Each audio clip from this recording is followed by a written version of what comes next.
the deputy president without reason, they can listen to us and we can give them the reasons why we stand noonday to make this presentation. First of all,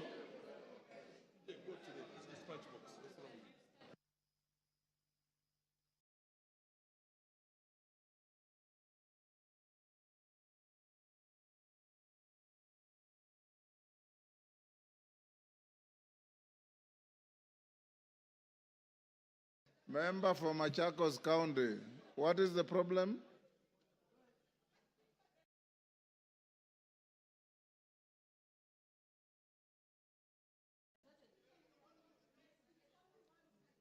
What about the dissenting voices, Shuan?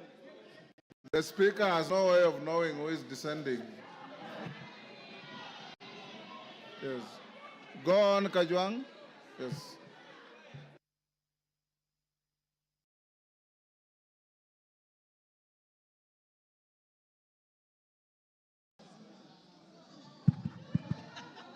Yes, Ngusia, what is the problem? Mr. Speaker, TJ Kajwang, 1 minute. I have come to make a very small presentation as the member of Ruaraka. First of all, having seen that the motion has been signed by 291 members. This House, single constituencies are 290. If 291 have signed and will vote, Gachagua must go. Number two, we have not come here to vilify anybody. We have come here with facts, we have come here with evidence, and we have come here with the law. I want to be in a country where my son and my daughter, if he qualifies and if he's eligible, will get employment, will do business, will walk proud and tall, not because he comes from Waondo village in Nyanza, but because she or he is eligible. This politics of everybody must come from Mount Kenya. Mount Kenya. Usiguze mlima. Usiguze milima.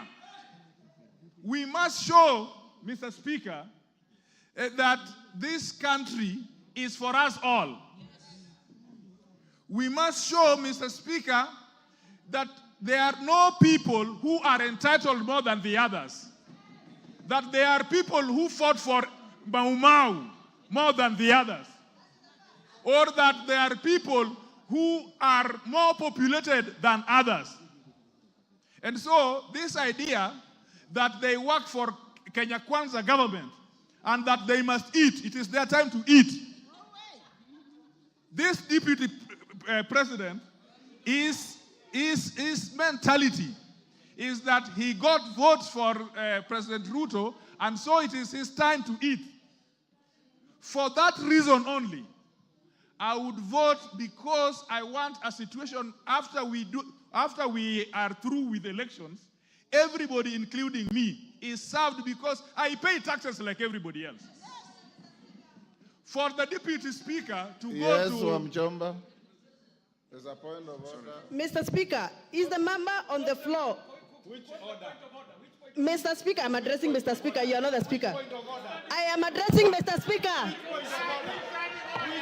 Stop heckling. You are not the Speaker. I'm addressing the Speaker. Go ahead.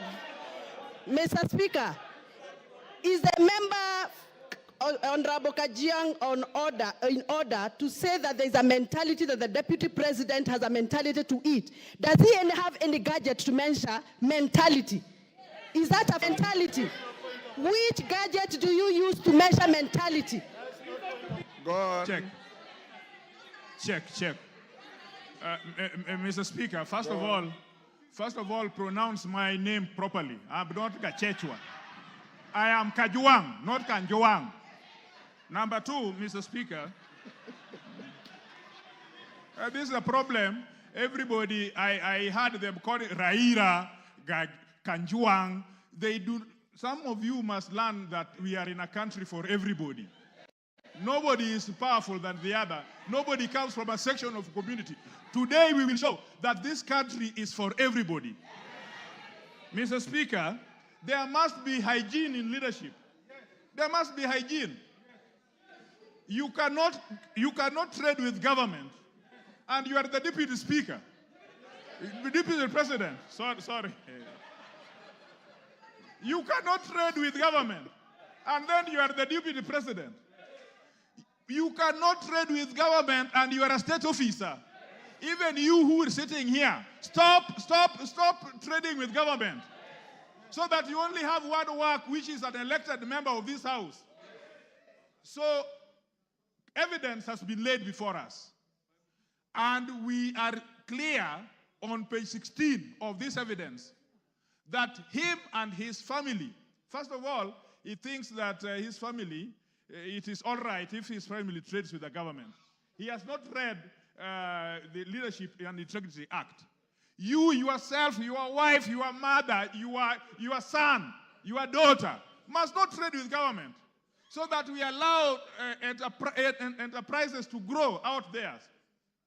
Mr. Speaker, only on that basis, I think that there is a situation here which we must save. The third one, Mr. Speaker, he is principal assistant to the president.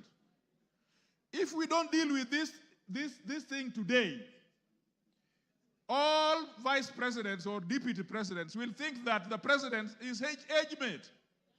There must be a distinction between a president and a deputy president. This one, at least the president has allowed him to chair the cabinet. At least the president has allowed him to be the chairman of IBEC. Now, well, the law has allowed him to be the chairman of IBEC. What would happen if, as the chairman of IBEC, he is only giving budget allocations to people from Mrema? What would happen if he is the chairman of IBEC, only giving budget allocations to people of his family? Mr. Speaker, the last thing I want to say, this presidency as it is so dysfunctional that even if we left it today, there would be a problem in presidency in such a manner that would undermine national integrity and national security. I don't need the information. I just have 1 minute to go. Thank you. Finish up. Yes, Finish up. Yes, Mr. Chairman. Mr. Speaker, we are not going to impeach him because of what that speaker had talked about, that we are lynching or that it's a mob. We have carefully considered, and the law is that we are not talking about civil liability or culpability. We are talking about accountability. We are talking about political governance and political responsibility. And so all those things that he has said out there, he must take responsibility for. And we are politicians. We are not a court of law. He will be tried in Senate. Ours is just to initiate this process. And the Senate will ask very pertinent question. He is saying that all these things he got from his brother and so on.